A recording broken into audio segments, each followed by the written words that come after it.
Assalamualaikum warahmatullahi wabarakatuh, Mitra Kominfotik dimanapun Anda berada. Senang sekali saya Mila Atiki bisa menjumpai Anda dalam program Kabar Gorontalo Sepekan. Program ini kami hadirkan khusus untuk Anda sebagai media informasi pemerintah Provinsi Gorontalo selama sepekan.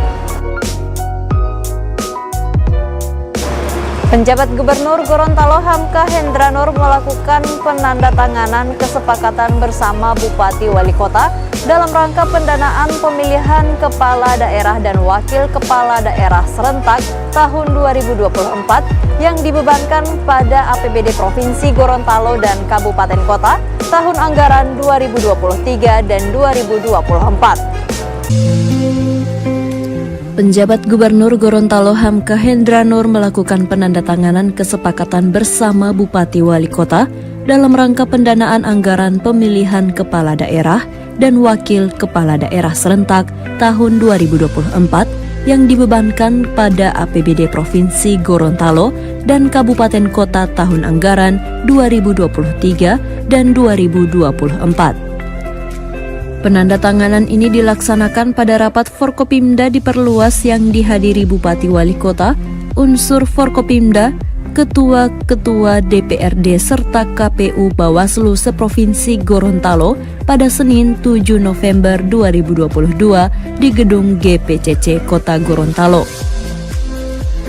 Berdasarkan file yang dikirimkan oleh KPU Provinsi dan Kabupaten Kota, anggaran sharing atau tanpa honor ad hoc yang disediakan oleh masing-masing yakni anggaran provinsi sebesar Rp103.290.850. Kabupaten Gorontalo menyediakan Rp48.278.217.300. Untuk Kabupaten Pohuwato Rp22.302.744.300 dan Bone Bolango Rp31.415.103. Kabupaten Gorontalo Utara Rp30.118.679.000. Kota Gorontalo Rp37.190.304.751. Terakhir untuk Boalemo Rp34.404.015. Melalui anggaran-anggaran tersebut, Ketua Pemerintah Provinsi dan Kabupaten Kota akan menurunkan kesepakatan secara teknis apa yang menjadi hak dan kewajiban masing-masing. Satu di antaranya honor KPPS menjadi tanggungan provinsi, sedangkan biaya operasional termasuk pembuatan TPS menjadi tanggungan kabupaten kota. Ke depan seefisien mungkin dan seefektif mungkin. Kami nanti mungkin seperti task force ada tim yang melibatkan untuk bersama-sama kita bisa mengantisipasi hal-hal teknikal administrasi untuk teman-teman KPU dan Bawaslu. Di tempat yang sama, Ketua KPU Provinsi Gorontalo Fadlian Tokum menyebutkan komposisi kebutuhan anggaran Pilkada 2024 terbagi dalam 4 kategori, yaitu tahapan persiapan dan pelaksanaan, operasional dan administrasi perkantoran, honorarium kelompok kerja pemilihan serta honorarium penyelenggara pemilihan ad hoc. Hal ini telah dibagi per porsi untuk menghindari dobol anggaran. Penjabat Gubernur Gorontalo Hamka Hendra Nur mengajak mahasiswa Gorontalo untuk ikut berpartisipasi menjaga eksistensi pangan.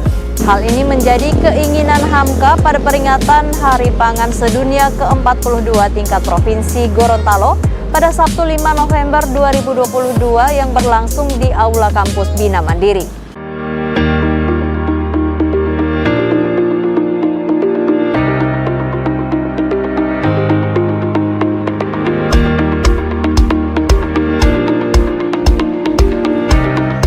Penjabat Gubernur Gorontalo Hamka Hendra Nur mengajak mahasiswa Gorontalo untuk ikut berpartisipasi menjaga eksistensi pangan. Hal ini menjadi keinginan Hamka pada peringatan Hari Pangan Sedunia ke-42 tahun 2022 tingkat Provinsi Gorontalo pada Sabtu 5 November 2022 yang berlangsung di Aula Kampus Bina Mandiri.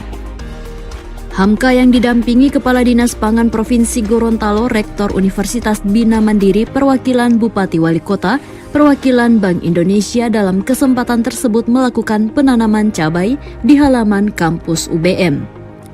Gerakan tanam cabai inilah yang diharapkan Hamka diikuti mahasiswa di Gorontalo. Menurut Hamka, mahasiswa memiliki peran penting dalam menjaga ketahanan pangan, dengan berbagai gagasan dan ide kreatifnya untuk memberikan solusi.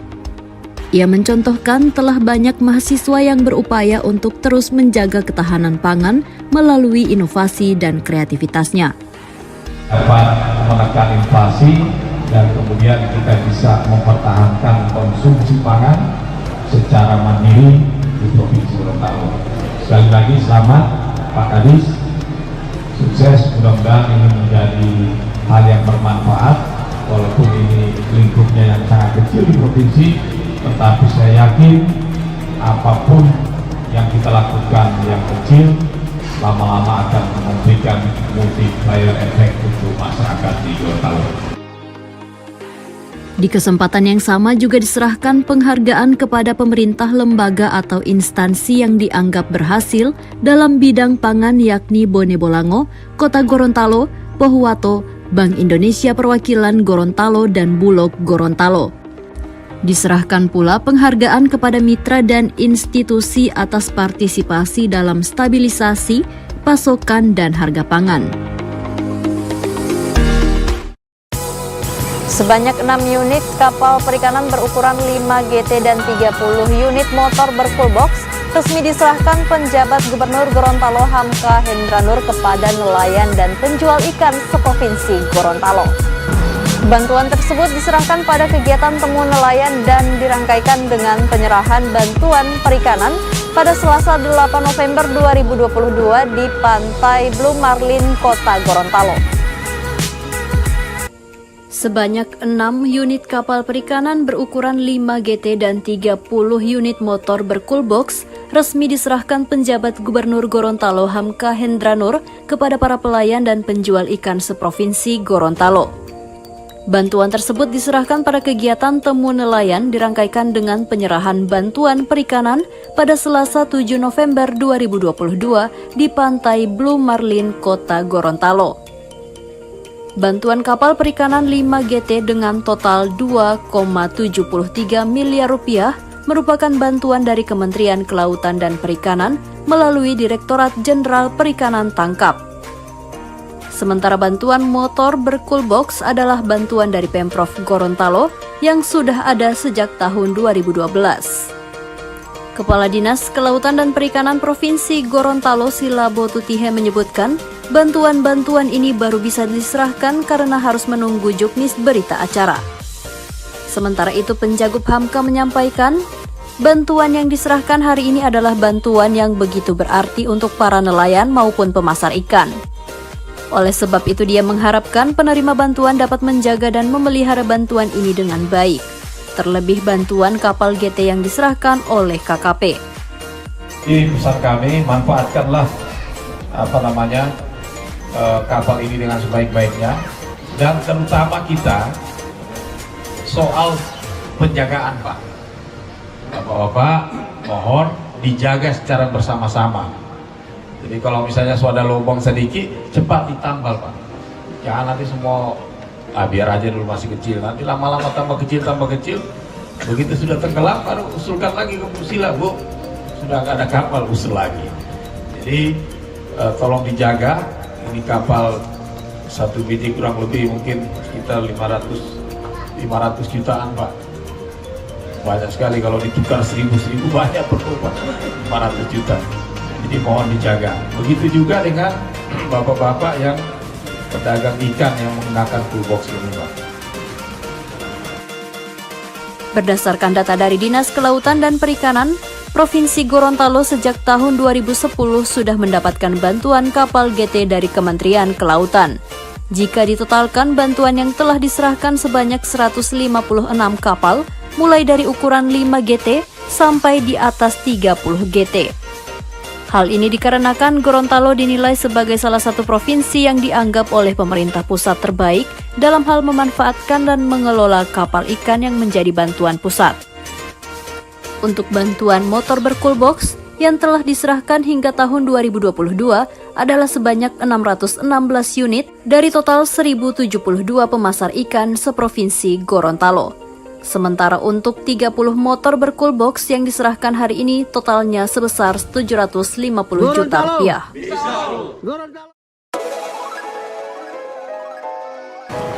Melalui Dinas PUPR Provinsi Gorontalo, bidang penataan ruang, PIW, dan pertanahan, pemerintah Provinsi Gorontalo mulai menseriusi kepengurusan sertifikat tanah bangunan untuk seluruh sekolah SMA, SMK, MA, dan SLB sederajat.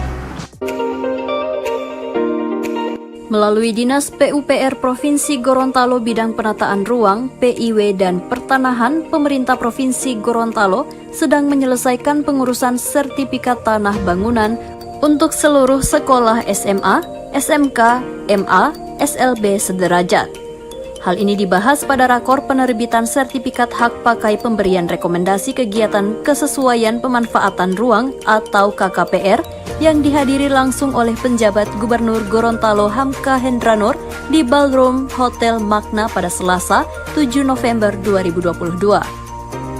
Kepala Bidang Penataan Ruang, PIW, dan Pertanahan Provinsi Gorontalo Abdul Fandit Abdul menyebutkan rakor ini untuk menjelaskan dan memberikan pemahaman kepada seluruh kepala sekolah SMA, SMK, MA, dan SLB untuk bagaimana menyelesaikan pengurusan sertifikat tanah bangunan. Karena memang pihaknya menyadari sejauh ini kejelasan sertifikat tanah SMA, SMK sederajat milik Pemprov Gorontalo belum tuntas. Untuk itu, melalui rakor ini turut dihadirkan Kakanwil ATR BPN Provinsi Gorontalo untuk memberikan materi dan pemahaman kepengurusan sertifikat untuk seluruh kepala sekolah SMA, SMK sederajat. Di tempat yang sama, Penjagup Gorontalo menyampaikan kegiatan rakor ini harus betul-betul diikuti dengan baik oleh seluruh kepala sekolah. Karena kegiatan ini dinilai sangat penting untuk mendorong percepatan persertifikatan hak pakai aset tanah milik Pemprov Gorontalo khusus untuk SMA, SMK sederajat. Hamka menyadari jika bicara sertifikasi atau aset negara, menurutnya di Gorontalo masih sangat rawan hampir 60 atau 70%. Kepemilikan aset kurang begitu rapi. Namun sering dengan otonomi daerah, aset-aset SMA, SMK sederajat milik kabupaten kota kemudian diserahkan ke provinsi. Tetapi dalam proses penyerahan tersebut belum disertai sertifikat. Dalam rakor tersebut juga diserahkan 5 sertifikat tanah bangunan untuk beberapa sekolah SMA, SMK sederajat di Provinsi Gorontalo yang telah berhasil diselesaikan. Selain para kepala sekolah, rakor ini juga turut menghadirkan kepala kantor atau yang mewakili kantor ATR BPN sekabupaten kota. Ya, Mitra Kominfotik, demikian informasi yang dapat kami sajikan pada edisi kali ini. Dan sambil menutup jumpa kita pada hari ini, berikut kami hadirkan program Gorontalo Baik yang mengangkat salah satu kriya tekstil yakni batik Gorontalo yang memiliki ciri khas tersendiri dalam motifnya.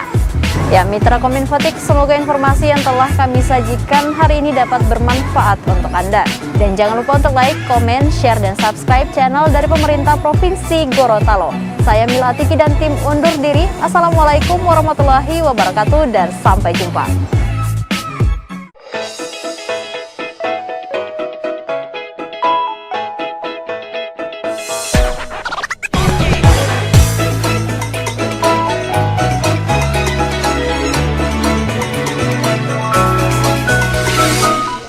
Gorontalo memiliki banyak produk kria yang memanfaatkan kekayaan sumber daya alam yang dipadukan dengan tradisi atau kearifan lokal.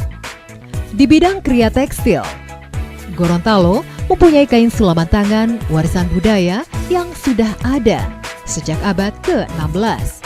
dan saat ini telah dikenal oleh dunia internasional, yaitu Karawo. Warisan budaya ini menginspirasi masyarakat untuk mengembangkan kerajinan tekstil, salah satunya adalah batik khas Gorontalo. Batik Gorontalo lahir dari kreativitas masyarakat dan mulai dikembangkan pada tahun 2010. Batik Gorontalo memiliki ciri khas tersendiri, utamanya pada motif dan warna. Motif batik Gorontalo lebih banyak mengangkat simbol-simbol adat, serta motif komoditas pertanian dan perikanan yang menjadi aktivitas perekonomian mayoritas masyarakat. Sementara untuk warnanya, mengacu pada 7 warna adat Gorontalo, yaitu merah, kuning, hijau, ungu, coklat, hitam dan putih, yang memiliki makna dan filosofi. Batik tekstil di SMK Negeri 4 Gorontalo ini dapat saya sampaikan dari 56 SMK seprovinsi Gorontalo. Ini menjadi branding school kita, yaitu batik tekstil. Nah, dalam proses pengembangan yang kita modifikasi, kita kolaborasi dengan kearifan lokal di dalam pembuatan desain-desainnya, misalnya polo-palo, burung maleo. Ini antara lainnya yang memang kita kembangkan, yang tentunya ini merupakan suatu produk yang memang kolaborasi yang menjadi keunggulan dari Provinsi Gorontalo, karena di dalam proses pembelajaran kita kolaborasi dengan batik Karawo yang memang provinsi lain kita bandingkan tidak ada. Ini hanya ciri khas Gorontalo dan ini memang perlu kita kembangkan dan dukungan dari pemerintah.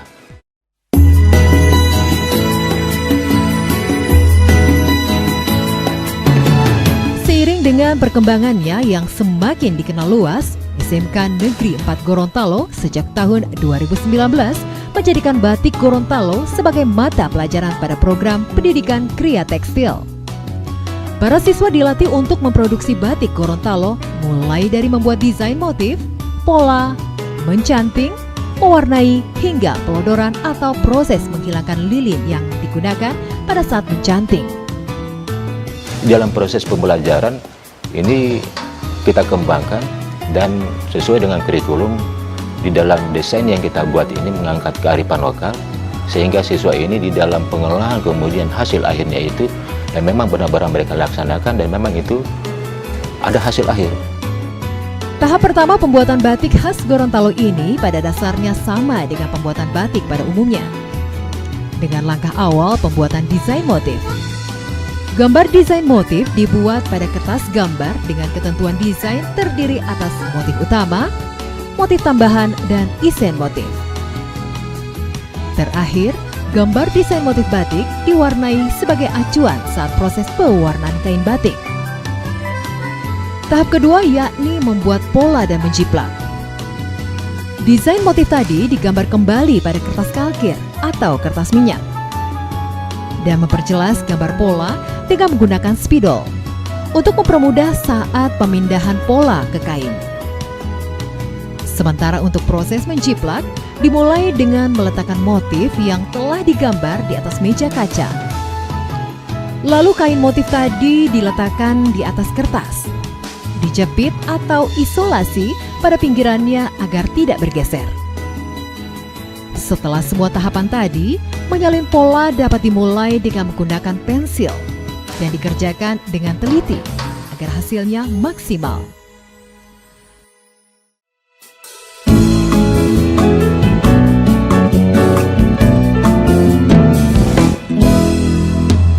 Tahap ketiga yakni mencanting. Mencanting dimulai dengan cara kelowong, isen, dan erusi. Posisi canting pada tahap ini harus diperhatikan dan dilakukan secara horizontal. Proses mencanting bisa dikatakan proses yang paling sulit dan membutuhkan waktu berkisar antara 1 sampai 2 hari, tergantung dari ukuran dan banyaknya motif.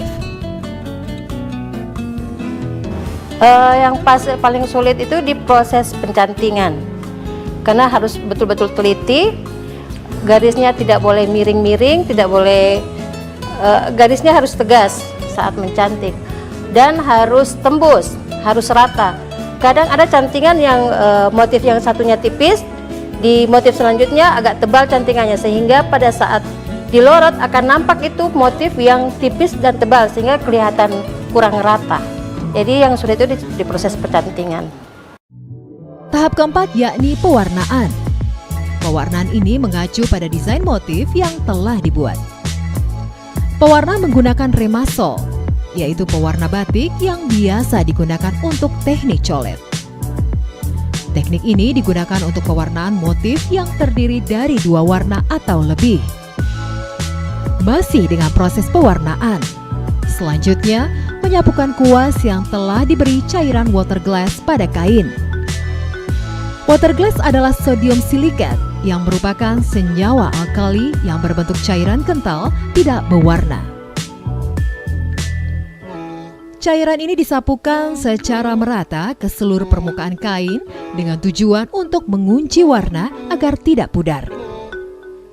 Setelah cairan water glass kering yang ditandai kain dengan menjadi kaku, kemudian dilakukan proses pencucian.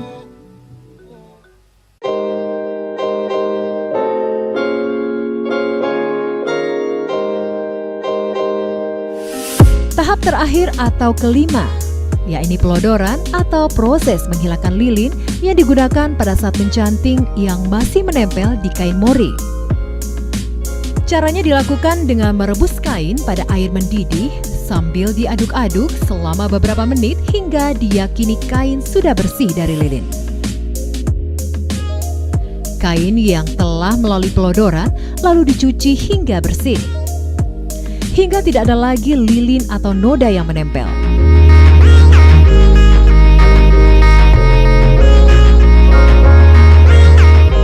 Kemudian kain dikeringkan dengan cara mengangin-anginkan atau dengan cara dijemur pada tempat yang tidak terkena langsung sinar matahari.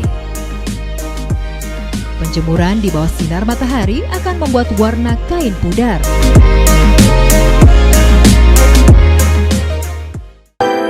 Hasil produksi batik khas Gorontalo dari SMK Negeri 4 Gorontalo ini biasanya dipasarkan melalui sejumlah galeri pakaian di kota Gorontalo.